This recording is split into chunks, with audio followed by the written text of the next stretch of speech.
You've tuned into Unpause Your Life with Dr. Callie Estes. Your access to success strategies and more to help you move onward and upward with your life.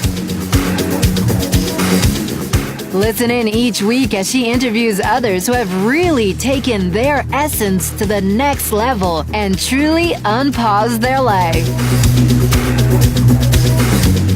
Now here's your host, Dr. Callie Estes.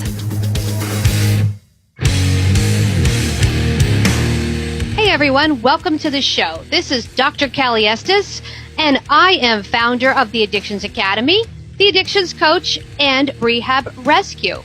Welcome to Unpause Your Life. This is a great podcast where we showcase people who have done something extraordinary with their life. I welcome you, and I hope you enjoy all of our guests. On my way, found a reason to wake up another day. Before we get started, let's hear this short message from one of my supporters. All the things that you won't do. Did you know 81% of Americans would like to become a published author? Chances are you might be one of them. What's stopping you? Writing and publishing a book takes a lot of work and is expensive, right? Well, not anymore. For your next book project, or even your first, team up with Hassle-Free Books. They make it so easy to become an author. They remove all of the fuss and struggle and make it smooth and simple. And it's far more affordable than you could ever imagine. Go to hasslefreebooks.com and use promo code UNPAUSE to receive a 10% discount off of any book project. Get started right away and become a published author in as little as 45 days. For your free 1-hour book formula guide, which will show you just how painless it can be to become an author, head to hasslefreebooks.com today. All right. Thanks again for joining me. Let's get started with today's show. Took a walk down the dark road where they said that I shouldn't go. I knew the dangers of life. Welcome to Unpause Your Life with Dr. Callie Estes of the Addictions Coach and the Addictions Academy. My guest today is Rabbi Mark Borovitz. Rabbi Mark is an addiction specialist, author, and senior rabbi at Bet Shuvah in Los Angeles. Rabbi Marks was once a gangster, a thief, and a drunk. I love that introduction. Today he's helping addicts of all kinds find recovery, not only from substances, but spirituality as well. His latest book, Finding Recovery and Yourself in Torah, A Daily Path to Spiritual Wholeness, is available on Amazon.com. Welcome, Rabbi Mark. How are you? I'm great. Thank you. Thank you, Callie. I'm really blessed and honored and grateful to be able to be on this podcast with you. You do really great work, and it's always nice to talk to somebody else who's in the trenches of helping people find not just recovery, but find a way of living that matches their soul. I love the way you put that, because I think we have really lost the spiritual component of recovery. With treatment. Absolutely. And everything is about the number of count thread sheets you have on your bed, and it's less about the inside anymore. Yeah, well, it's that, plus it's even worse than that. It's become a brain disease. So Big Pharma and the AMA have now taken over recovery when they're the causes of addiction. They are part of a big part of this whole opioid epidemic, as well as people going to meth and being hooked on pills, etc. You only get them from the doctors and from Big Pharma. I mean, Adderall is one molecule or something off of methamphetamine. The people who have created the whole crisis, who have been killing people forever, are now trying to cash in on the recovery movement. It's disgusting. It's horrible. And the general public, not knowing any better, is going along with it. I'm so glad to hear you say that, because I feel like I've been over here on this island by myself screaming that suboxone is not the cure for heroin addiction, and getting a lot of pushback because everyone says, well, at least people aren't dying. And my solution is, well, Big Pharma has just become a legal drug dealer. Right. Yes. Okay. So sure, Suboxone supposedly keeps people from dying, but even that's not true. I know many stories where people used heroin while on Suboxone. They crushed Suboxone up to get loaded. And the other piece is that not dying is not what recovery is about. Recovery is about recovering your integrity, recovering your essence, recovering a life that God and creation and families, etc., want you to live and need you to live. And that's what's happening, and that's what's so crazy about all this, is that nobody is really, really, really being truthful about it. Everybody wants to make a buck, and everybody wants to look good. Nobody is claiming responsibility. And recovery is all about being responsible. I mean, alcoholism, I'm responsible for everything I did as an alcoholic and as a criminal, and I'm responsible for everything I do today in recovery. And the moment that you make it a brain disease, then nobody's responsible. And that is the killer of the human spirit. Not being able to be responsible kills people, and it kills everybody around them, because then everybody's a victim. Nobody it's like nobody has any claim within them to, I made a mistake. I say the 5 toughest words for people to put together in one sentence is, oops, I made a mistake. And the problem, the solution, because that's really what I'm about, is the solution. The solution is a connection to a power greater than yourself, knowing that I'm not the end-all be-all. I'm not even an expert, okay, because expert has a connotation like guru and perfection. We are imperfect. We are created that way. So what are we trying for this perfection? It's a myth, a lie, and it's a soul-sucking killer. And it also messes with our brains and our emotions. So what we have here is society has bought into the Greek myth that we can be perfect. The Jewish myth is we're all works in progress, and we wrestle with God, we wrestle with ourselves, and we wrestle with each other to find a way of living that helps move along the world to a more whole place. Whole is not the same as perfection. Whole allows us to bring all of our parts together. In fact, in Jewish belief, we have a earthly inclination and a divine inclination. And we need both of them. But both of them have to serve a greater purpose than ourselves. And that's the real, that's the work of recovery. That's the work of a spiritual path, a spiritual discipline. And that's how we can live in community, and we can stop all the hatred and all the blame. Blame and shame go away when I'm responsible. So you've been in this industry, 28 years or so? Yeah, almost 29. Tell me how you've seen it changed. I've been in it 20. So tell me what you've seen, what it used to be like, and where we are now, and how we got to this convoluted mess that we're in. Well, what it used to be like, it was never just AA meetings or, that's all.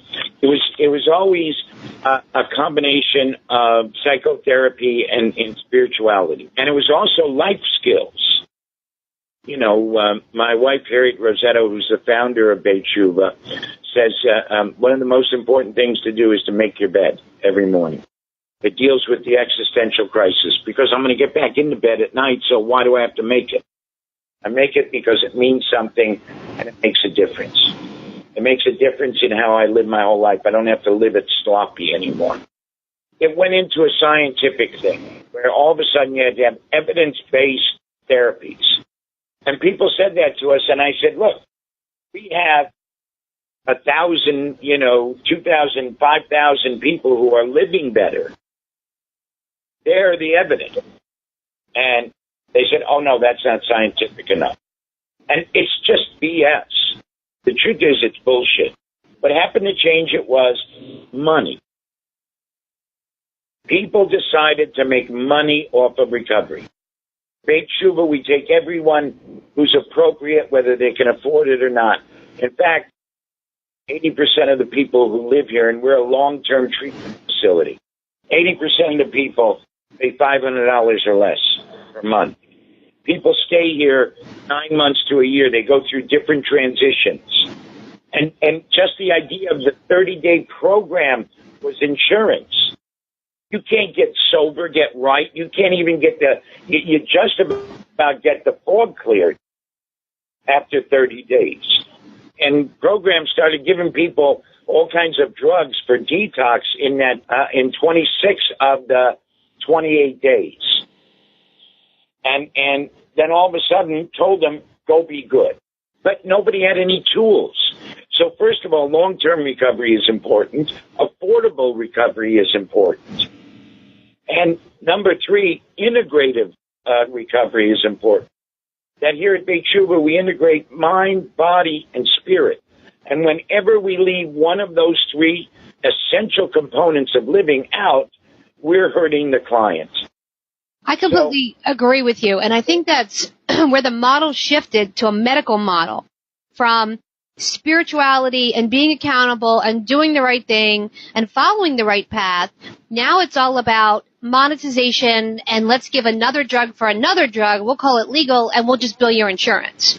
So instead of getting the skills you need to be a good, productive human being in society where you're supposed to give back, you're now taking a bunch of drugs, not working, sitting around going, well, I have a disease and I'm bipolar and borderline because the therapist said I was to bill my insurance, and that's why I can't find a job. And I'm just not going to be productive anymore. Right. And everybody's borderline and ADHD. Yeah. Everybody's looking to have a reason. It's about, let's look for a solution. Let's stop with all this reasoning gobbledygook and get into solution. And the solution is a holistic program. Do some people need psychotropic meds? Absolutely. Okay, without them, they will not be in recovery. Do a lot of people who are taking psychotropic meds, does that actually help them relapse? Without a doubt.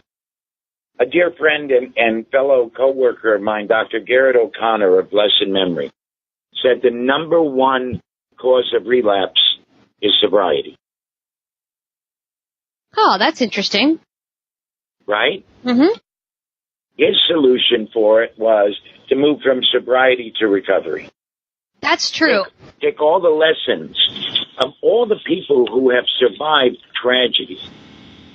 He used to do a whole PowerPoint on the similarities between Holocaust survivors and people in recovery with the trauma and everything. And then what am I going to do? And it's a good model for people in recovery to look at, because people lost everything and then they had to rebuild their lives. In active addiction, we lose everything. Everything.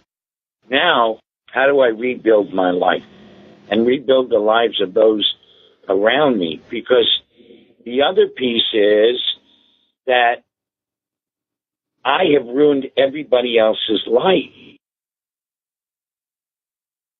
Nobody gets away unscathed. Nobody who knew me got away unscathed. Everybody was impacted. Now I have to go and I have to restore my own dignity, my inner dignity. And I have to restore the dignity to other people, because that's what I robbed from them. I spiritually raped them in that I took their trust and I used it against them. M. Scott Peck, the famous psychiatrist and theologian and author who wrote The Road Less Traveled, among other books, said, define evil as using someone's vulnerability against them. That's what we do in addiction. And the only way to be in recovery is to stop that and to honor people's vulnerabilities and restore the dignity through the amends process and through living well and living differently. What Big Pharma has done is they are still preying on people's vulnerabilities and people's ignorance, and they are committing atrocious evil, as are the doctors who keep swearing by it. Because when you're on 6 milligrams of suboxone a day, you're loaded. And then you have, what about meth? What about pot? What about alcohol? What about gambling? Et cetera, et cetera, et cetera. So when you're only trying to pigeonhole one thing like the opioid crisis, you're missing the real problem, which is addiction. Addiction is the problem, and it manifests itself in a myriad of ways. Seeking power, prestige, and glory is an addiction. Okay, needing celebrity, needing this, needing that in order to be okay as a human being. That is the road, that's the path to addiction, and that's the path to spiritual, emotional ruin. And it fucks with everybody's minds, too. So it is this sense of, now what am I going to do? I've lost all that. What I went to for my solution, which was to alcohol and crime, I felt half a step off all of my life. As soon as I got drunk, the first drink of alcohol relieved it. So the question I had asked myself is, how do I get out of feeling like this? It was the wrong question. I had the right answer, but it was the wrong question. And I asked the question, how do I get through this? Alcohol and crime never would have been an answer. When I asked that question, how do I get through? Sitting in a jail cell one day in 1986, the answer came to me that God was trying to give me a message, and I had to sit in prison until I could figure it out. And I began to study, and I began to pray. And I realized from the first chapter of Genesis, where it says the world was unformed and chaotic, that's my world. It's not just the greater world, but it's my world, my inner world. And then reading about Adam and Eve naming things. So when Adam started to name things, as soon as you name things, when I name my fears, I can embrace them instead of run from them. When I name my strengths, I can use them instead of hide. When I name my love, I can have deep union and connection with God and with others. Then you go to the Garden of Eden story. The sin is not eating of the fruit of the tree of knowledge of good and evil. For me, the sin is God calls Ayeka, where are you? And the man says, I'm hiding. I cried when I read that because I knew how long I'd been hiding and how long God had been calling. I heard God through my mother, through my brothers, through my sister, through my relatives, through my friends, through everybody that had ever called out and said, Mark, stop, Mark, we want you. And I just hid from them. And having that spiritual awakening put me on this path, and I've been on it ever since. And I'm not perfect. I still make mistakes. I still screw things up. I still get people mad at me. I'm still rough and tumble. You know, you can take the boy out of the street. You don't take the street out of the boy. And yet I live so well, and I'm connected to so many people. So, you see, the deal is, what's the question this experience is the answer for? Because if I have the right question, I'll find the right answer, the right solution. If I have the wrong question, whatever I do, even though it might quote-unquote work, it's still going to not be right and be good for everybody. So what do you recommend for people that have been through some of these more commercial treatment centers where they've gotten the standard run-of-the-mill hour of therapy a week, group session, massage, yoga, and they come out and they don't have the spiritual component, and they don't have the tools to be recovered. They might be clean and sober, but they're not recovered. What do you recommend they do? Well, what I always recommend is, of course, meetings. You get a lot of spirituality in AA. And I also always recommend seeking out a spiritual guide, a spiritual counselor. One of the things that we do here at Beit Shuba is that everybody has an addiction counselor, a therapist, and a spiritual counselor. Every one of our 140 residents, every one of them has that. So that they get in the habit of being able to hear the call of their soul and learn the language of their soul. And rather than running away from that intuitive voice, they instead turn around and embrace it. So no matter what their mind says, they check with their spirit, with their soul, with their gut instinct, if you will. I don't know if you know this, but there's as many nerve endings in your guts as in your brain. Oh, yes. Absolutely. So when you get a feeling in your gut, when you get that gut instinct, stop letting your brain override it. So what I say is that my soul now is the arbiter. My emotions and my intellect have votes, but they no longer have veto. My soul can veto what my mind wants, the lies my mind wants to tell me. I mean, there's some great exercises that we've done over the years. One of them is every day write down the lies you tell yourself. Classic is, I'm not good enough. That's a lie. I'm defective. Wrong. Another thing is to be able to write down what was I oblivious to today. Every night, take a look and see, what did I miss today? What was right in front of my face and I chose to ignore it? It gives you such a wider view of your life and of life in general. A classic thing is, how many people just sort of don't even see the homeless person? Or if they see the homeless person, they ignore.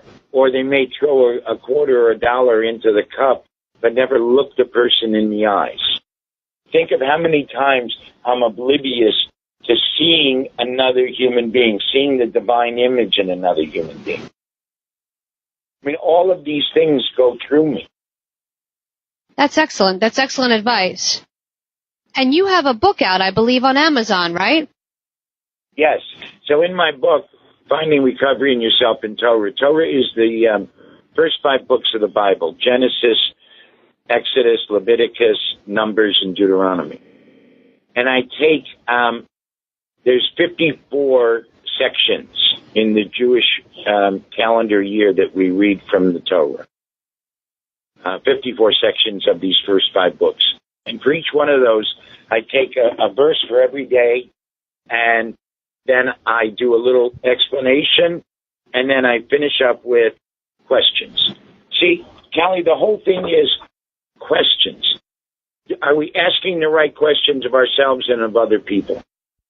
Are we seeing people not as victims, but as people who have been victimized? Am I seeing myself as somebody, I've gotten taken advantage of?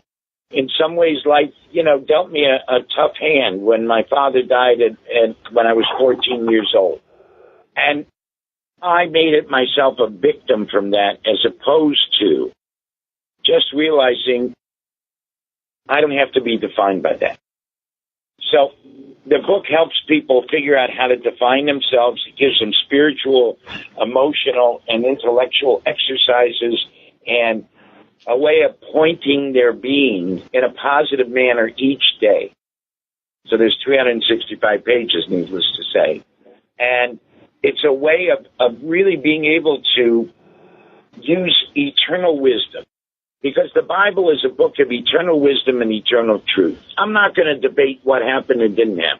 I just know that I see myself in every chapter of the Bible, the entire Bible. Now I'm much more familiar with the Hebrew Bible. I don't know much about the Christian Bible. But I do know that when I see myself in it, I have a lot of compassion for my ancestors, and I have a lot of gratitude that I'm living in the United States of America in 2017, and I have freedom. When I think about what my grandparents went through so I could be free, it's really, how can I do anything but honor their struggle and their courage in leaving everything they knew for a strange land with a strange language. And by doing that, I have the gift of freedom. I have to honor that rather than take advantage of it. I have to be grateful rather than be entitled. And my book helps to do that. My other book, The Holy Thief, which is the story, up until I got ordained, the story of my life, I think that's a book that gives hope. Any of the books by M. Scott Peck, and this other lady, Harriet Rossetto, wrote a book called Sacred Housekeeping. And it's the story of how her journey, she wasn't a quote-unquote drug addict, but she talks about her own addiction to existential pain and misery. See, I believe that we can live a life of joy, and most people live a life, as Thoreau said, a life of quiet desperation. So we have a choice. And if we have an integrated life of body, mind, and spirit, and we let our spirit run our lives, owing to that deep knowing of our intuition and of the universe, and connect to the universe, then we're living lives of joy rather than misery. Low-grade misery, I call it. And that's the key. That is the key to how to live well. That is the response that we need to have to this crisis of addiction. And it's not government, and it's not doctors. It's one person reaching out and saying to another, see you. I care about you. Not what you're going to do for me. Not what I think you should be. But I want to help you be the best you can be. That's the solution. And when we do that with addicts, and then with family members, and with community members, all of a sudden, the whole world changes. Many years ago, my oldest brother died, 16 and a half years ago. And a guy came up to me and said, I don't know if you remember me. And I said, I didn't. He said, I met you years ago. I'm the guy that you yelled at because I didn't say hello to your brother. Now, my oldest brother, Stuart, used to sit outside the old home. He was living in the old home. He had multiple sclerosis. And he would smoke, and he would say hello to everybody that walked in. Most of the people didn't even look his way. And of the people who looked his way, half or more didn't respond. This one guy didn't respond, and I was there, and I get a little crazy, so I ran after the guy. And the guy said, well, would you introduce me to your brother? And I said, absolutely. From that time on, this man used to go see my brother every time he went to visit his relative at the home. He'd stop by to say hello to my brother. And he said to me, I started to say hello and be interested in what was going on at the dinner table, and my family life got better. I said hello to every one of my employees, and my business became more productive. Now, I walk down the street saying hello to everybody, and people look at me as crazy as they looked at your brother, and my life is immeasurably better. Rabbi Mark, we've gotten so far away from that with social media and Facebook and texting that people don't even talk anymore. They text. They sit across from each other and they text. And they're on Facebook and they're on Instagram and Twitter, and there's no human connection anymore. Everything is so cold and so distant. And I think that has a lot to do with why addicts can't get sober, because we don't talk anymore. We don't sit and discuss our feelings. Everything is an LOL or a WTF. There's no, talking, no actual communication. and there's no touching. We used to hug each other, you know? Right. And we don't do that Well, anymore. That's the beauty about meetings. Everybody gets a hug. Very cool. It was a pleasure having you on. I really appreciated your conversation and your thought process. It's refreshing to see something other than here, you know, people going, have a drug, go to treatment, you know, do what you're supposed to do in treatment, and everything will be magically better. It's nice to hear that there's an actual process to recovery, and there's a difference between being clean and sober and being recovered. And then once you're recovered, it's going on to give back to your community and be a human helping other humans. And it's refreshing to hear that. So how does my audience reach you? What is your Twitter handle or your Instagram, or do you have Facebook? Yes, I'm Facebook at Rabbi Mark Borovitz.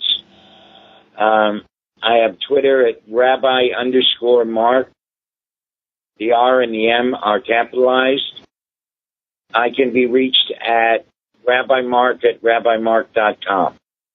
Awesome. Well, thank you so much for coming on the show. And I know they can find your book on Amazon, correct? Yes, and anybody that ever wants to talk or email or anything, please just get in touch. It's about being of service and sharing the joy and the blessings that have been bestowed on me that are so much greater than my deserving, and I'm just honored. And thank you, Callie. Thank you for getting it. There's so many people that I talk to on these podcasts and things that they just don't get it. You know, if the doctor says, then it must be right. And so you're such a breath of fresh air and doing such an amazing good deed for all of us. And I pray that God blesses you with the strength to keep fighting the fight. Well, thank you. And I thank you for having you on. It was really nice to hear like-minded individuals, and I'll be out in LA next month, and maybe you and I can grab a cup of coffee. I would love it. It would be my honor. That would be fantastic. Okay, great. Well, thank you. Well, God bless. Thank you again, and thank you for coming on to unpauseyourlife.com. Thank you. Bye now.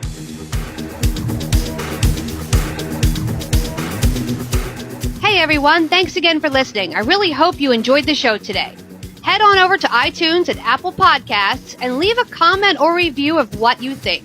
Or contact us at 1-800-706-0318. If you want to be on our show, feel free to email or call.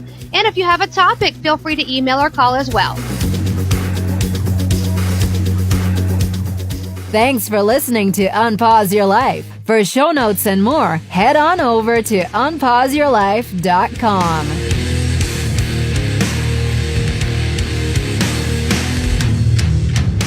Big shout out to recoveryinnovators.com for help producing this show. Thank you, guys. I took a walk down the long road where they said that I shouldn't go. On my way found a reason to wake up another day. But they needed to show you all the things that you won't do. Find faith or religion, but nothing to show for it.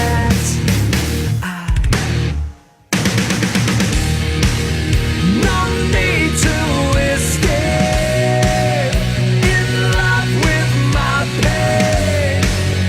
I may be weak, but I'm alive, still alive, and I won't be bound by your mistake. No, I won't be your enemy, trapped at the gate.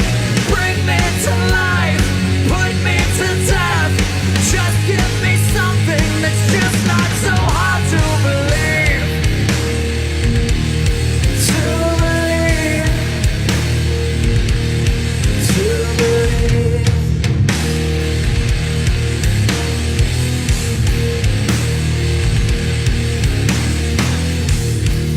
I took a walk down the dark road where they said that I shouldn't go. I knew the dangers of flying. Now I'm so far from silent crowds.